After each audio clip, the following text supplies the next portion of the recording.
The Adidas Adizero SL2 and the Nike Pegasus 41. Two shoes that are technically in the same category, but due to very differing design philosophies and engineering choices, only one of these shoes is probably going to be right for you.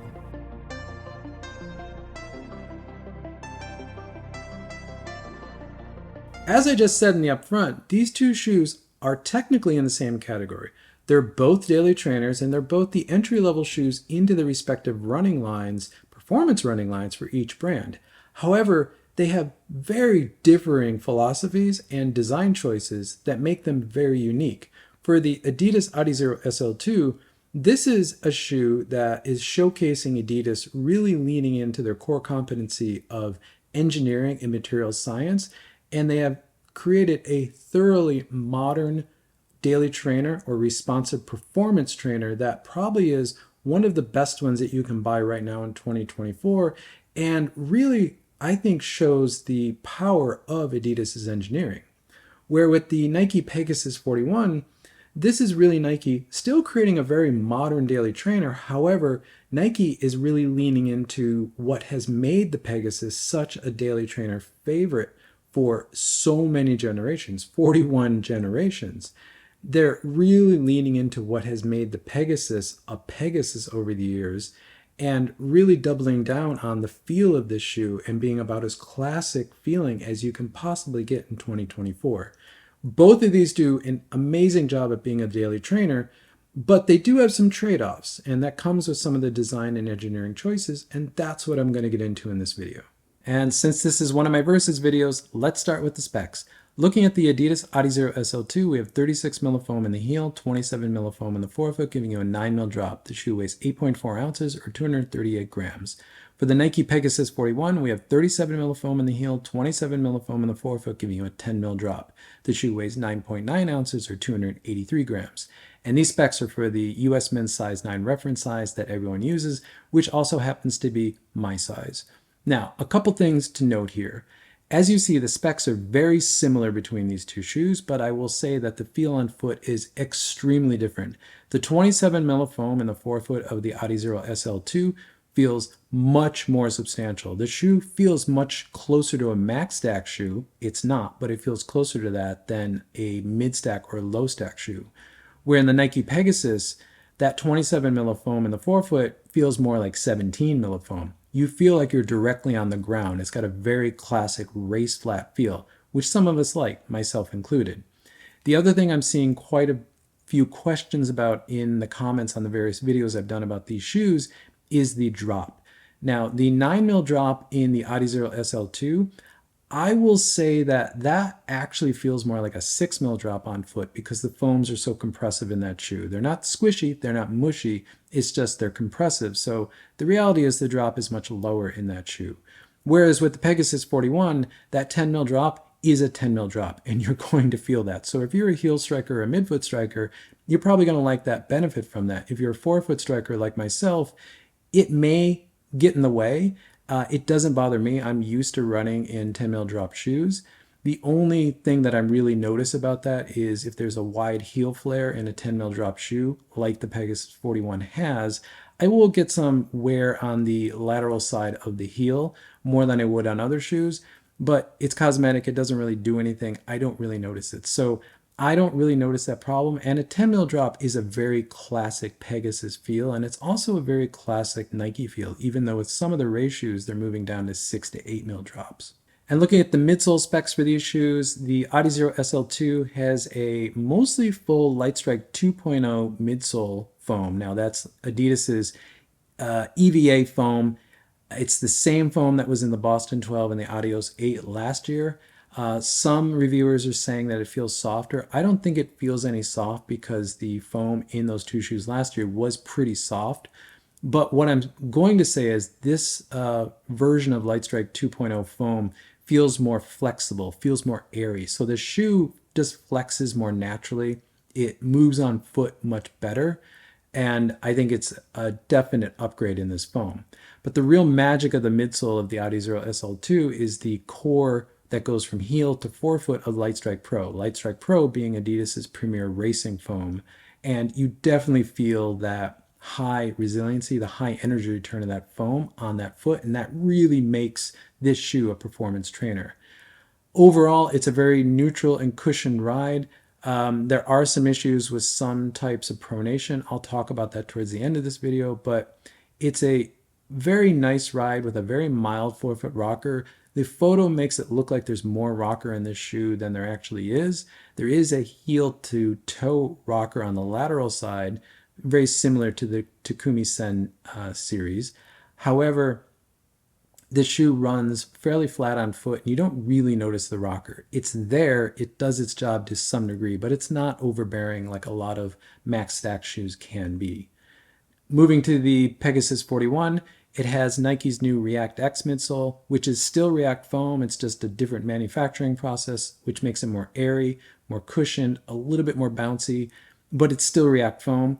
I will say the Pegasus 41 does feel more cushioned, more bouncy than the previous generations that just had React foam, but it's not night and day difference. We're not talking Zoom X foam here now.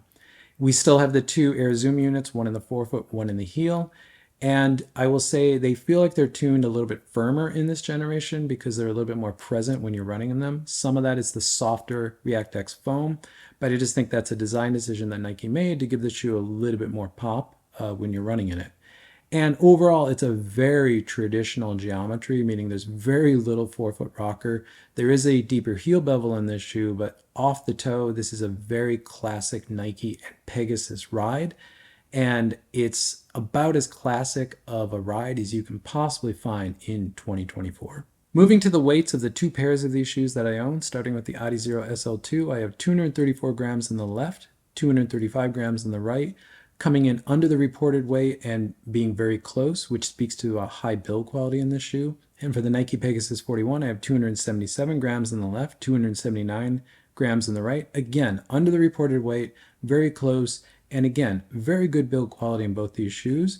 And if your size is under the US men's size 9 reference size, which happens to be my size, again, as I said, your weights will probably be even less than this. Moving to the outsoles of these shoes, there was a big surprise here that I wasn't expecting. Looking at the contact patch, in the forefoot of the Adizero SL2, we have 11.4 centimeters. In the waist, we have 7.2 centimeters. And in the heel, we have 8 centimeters even. For the Nike Pegasus 41, we have 11.2 centimeters at the widest point in the forefoot of that shoe, 6.5 centimeters in the waist, and 8.7 centimeters in the heel of the shoe. The big surprise here is that I talked a lot about the Pegasus feeling very wide underfoot, especially in the forefoot. And it does. It's a very nice feeling, wide, stable ride. But I didn't expect the Adizero SL2 to actually be wider because it doesn't feel like that underfoot. The Adizero SL2 feels much more nimble. It's still very stable. It just feels like it's not quite as wide. I think that speaks to the foams, especially the Lightstrike Pro in the shoe, because it is a more responsive, more agile shoe than the Pegasus 41. And the extra width there, you're just benefiting from because it's actually giving you a bigger contact patch to drive into the ground, which makes the Adizero SL2 feel very anchored underfoot, where the Peg 41 feels very stable underfoot. The waist of the Nike is much narrower, but it has much more support and material in it. So I think if you're a midfoot or heel foot striker, especially if you pronate, the Peg 41 is going to be a much better choice because the Adizero SL2 is very stripped down, especially in the midfoot and the heel on the medial side, on the inner side of the shoe. I'll talk more about this at the end of the video. And in the heel, the Peg 41 heel is actually much wider and it feels much wider. Again, I think it favors a heel striker, but I think it also gives the shoe a lot more stability. So I would say the Peg 41 is the more stable of these two shoes. Not that the Adizero SL2 isn't stable, it's much more performance driven, much more responsive. And you really do notice that in the design of these outsoles. And lastly, looking at the rubber coverage of both these shoes, they both have basically full rubber coverage, which to me is a must for any daily trainer.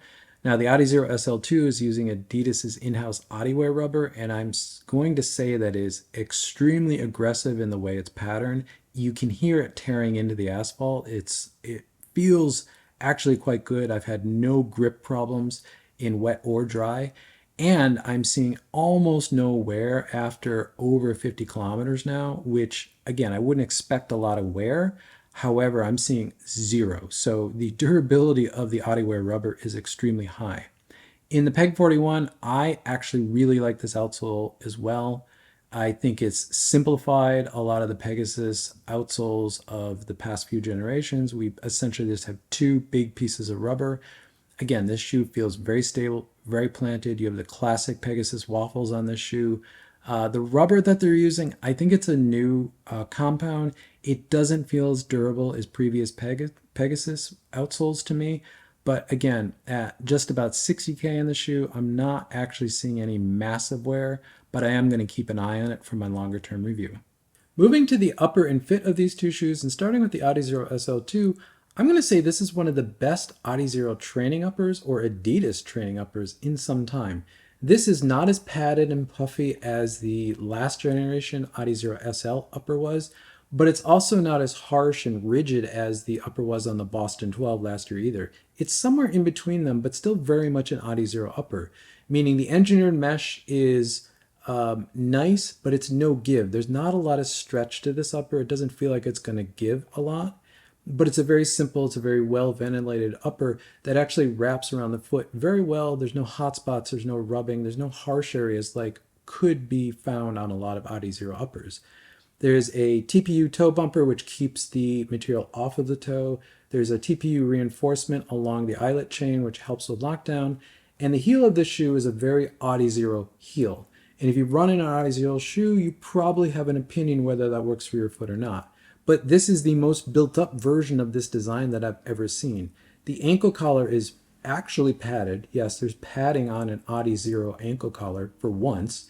And the heel counter is actually fairly rigid, but there's a deep pocket back here. And most importantly, there's a piece of foam, a very generous piece of foam back here that now wraps all the way around. It's not one piece, a gap, and then another piece, and that gap pinching your Achilles and allowing your heel to lift. This goes all the way around. This is a very padded take on the Adizero heel. And if you've previously had heel lift issues in Adizero shoes, I can't see where you're going to have that problem in this shoe because of the padding and the amount of cup that's back here. Now the tongue is actually quite padded for this shoe, and if you run in Adizero shoes, you know the tongues are generally not very padded. This one's actually very padded, which helps with the lockdown. It's non-gusseted, but honestly, this upper fit-wise is somewhere between a race fit and a training fit. I would call it performance fit. It's snug on the foot, but it's not harsh. It's not overly tight like a race fit.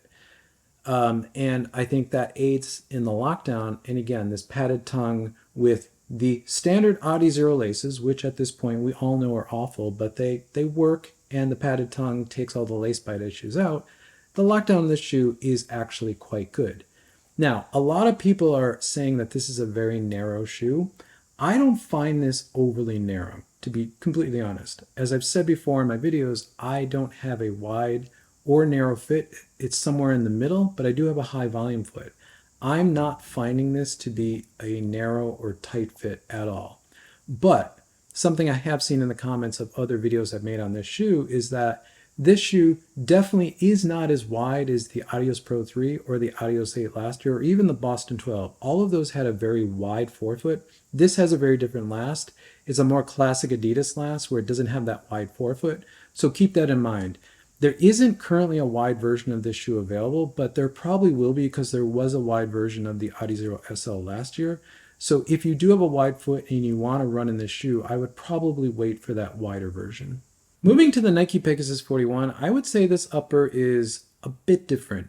Now, the material of this engineered mesh is very similar to older Nike FLYIN materials. It's not FLYIN, but it feels like that soft fiber that they used to use maybe 10 years ago in Nike shoes, which gives this upper a very conforming, very wrap around the foot, very soft feel on foot. Very different than the Adizero SL2. It's also much more breathable. There's a lot more gaps cut into this upper, especially in the toe box. The bottom of the tongue is very open and in the midfoot. So there's a lot more breathability I'm finding in this upper. And I'm running in very high, hot temperatures here in Taipei, Taiwan. So I'm definitely noticing that. The Heel area of this shoe is very Nike, meaning the ankle collar is very padded. The heel counter is very stiff. There is an Achilles flare here, and there's a very deep pocket for the heel. So that stiff heel counter in the deep pocket, there should be no heel lift problems in this shoe. It's a very padded top of the tongue, but very open bottom of the tongue, which means the tongue is going to protect from locking the laces down, but you're still going to get the breathability down here. The eyelet chain is the carryover from the Peg 40, which I think is a good thing. It's their arch lock system, which means it's a piece of material that starts here, wraps under the shoe, comes back over here, and that all gives you a very secure midfoot lockdown. I think it's exceptional. This is one of the best lockdowns in really any shoe I've run in this year. The forefoot of this shoe is wider, but I still wouldn't call this a wide shoe. But if you have a mildly wide shoe or foot, this is probably going to be a better fit for you because, again, as I said, the upper material is much more generous and this will stretch out. So you'll be able to kind of get a little bit more room out of the fit of this shoe. Now, a couple things that I have seen come up in comments and other reviewers talk about is the toe box volume in this shoe does feel a little bit lower, especially around the toe. Now, to me, that's a very Nike feel thing. You're going to feel the material on the top of your toe here. And one of the hallmarks of Nike shoes is they have very little foam under the toe. So when you're toeing off in a Nike shoe, it really feels like your toe's kind of on the ground.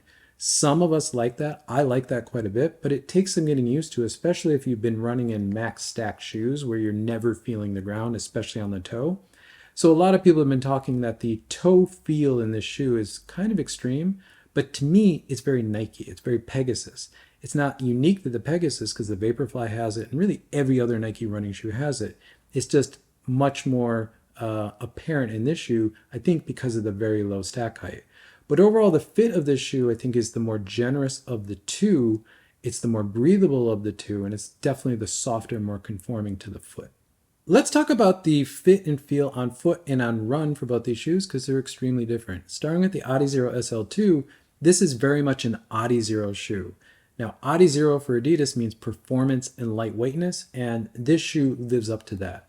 In fact, while this is a trainer, it's built much more like a race shoe. It has a glued-in insole, non-removable insole, which puts your foot closer to the foam and strips down a lot of the support systems in this shoe. It's a very, very neutral ride. So if you're a runner who has any level of pronation and you're a heel striker or a midfoot striker, I would forget that this shoe exists because there is almost no support in the midfoot or heel of this shoe. In fact, the design of the outsole, this rail right here, there's very little material holding up this rail. So if your foot collapses in when you run, meaning you pronate, and even if it's mild, you're going to overpronate in this shoe. It's going to be really bad. So again, if you have any level of pronation, forget this shoe exists. If you have a neutral foot strike or you actually supinate out a little bit, I think you're going to be totally fine in the shoe. But pronators, again, this is not the shoe you want. It's definitely not going to work well for you. Also, if you need a more built-up trainer, also forget this one exists because, as I said, this is a very stripped-down trainer built more like a race shoe. So just keep that in mind when you're looking at this shoe. You're getting a very lightweight performance first trainer and not an overly built-up trainer that's going to support and stabilize you through every run. And moving to the Nike Pegasus 41, this shoe has a very different feel on foot. A couple things to note. When you first put your foot into this shoe, you're going to notice a very, I'm going to call it aggressive arch support. Now, that seems to be a Nike hallmark. When I ran pretty exclusively in Nikes, for many years, it never bothered me. I never noticed it. But now that I run in a lot of other shoes and I come back to a Nike, I do really notice it. Now, when I first put my foot in this shoe, I felt a very aggressive arch in this shoe. But over the past 50, 60 kilometers that I put into this shoe, it's definitely mellowed out. But there is much more support on the medial side of this shoe. So if you are someone who pronates, you're going to actually be totally fine in this shoe. This shoe is going to support you. It's going to help you. It's going to guide your foot back to center and roll you off the forefoot of the shoe. Additionally, the 10 mil drop in this shoe combined with this very built up heel right here, meaning the heel actually surrounds the heel in the shoe. It comes up over the heel. It's going to give you a very stable, very supportive heel strike. So that 10 mil drop combined with the built-up heel for a heel striker, this is actually going to be a very ideal shoe. And this channel back here is going to capture your foot no matter where you're landing as a heel strike, center it, and bring you forward into the forefoot of the shoe. This is a great shoe that's going to feel, I think, very stable for heel strikers, midfoot strikers, forefoot strikers. While that does feel low, it's still very cushioned. And I think for a lot of runners, this is going to be a great training tool to help you learn how to feel your foot strike, how to feel how the dynamic of the shoe is helping your foot, engaging the forefoot and getting toe off. There's a lot of benefits to training in a shoe like this. So what's the verdict here? Which one of these shoes do I prefer? Well, I'm not going to take the easy way out here. There is a preference, but there's a but. And I feel like there's always a but. But here there really is a but, because it's going to come down to really what you're looking for. Now, personally speaking, if I'm going to go out and I'm training for something, like I am working on a build for a race, or I'm training for something specific, and I need to go out and get a run done, whether it's easy, a tempo run, a threshold run, a workout, and I'm trying to hit zones or pace goals or times or something like that, I'm going to pick this shoe, the Adizero SL2. This is a performance trainer. It's a trainer. It's beautiful for all that. It's a very modern performance-based trainer.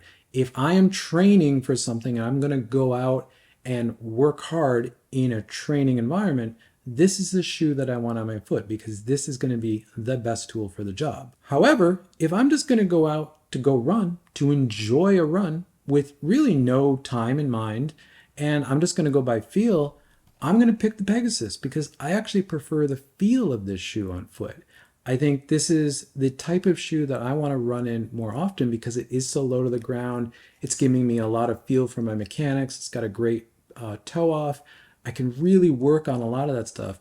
And I will definitely pick this shoe if I'm just going out to enjoy a run. But, another but, that doesn't mean I can't go out and casually enjoy a run in this shoe, the Adizero SL2. I can, and I have, and it does really well.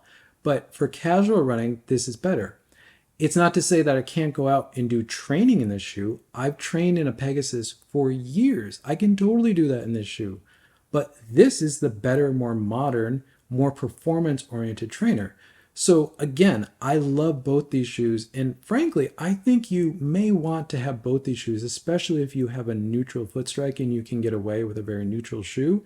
These give you such different rides that I think that's worth owning both, because while you may train in this shoe and may favor this shoe, spending some time in a shoe like this is going to benefit you anytime you get into a shoe like this, or you put on a race shoe. So I think these are both amazing trainers. Thank you for making it to the end of the video. If you find this content useful, consider subscribing. You'll see more content from me pop up in your feed. If not, drop a like on this video, because it helps this channel continue to grow, which I always appreciate. And with that, I'll catch you in the next one.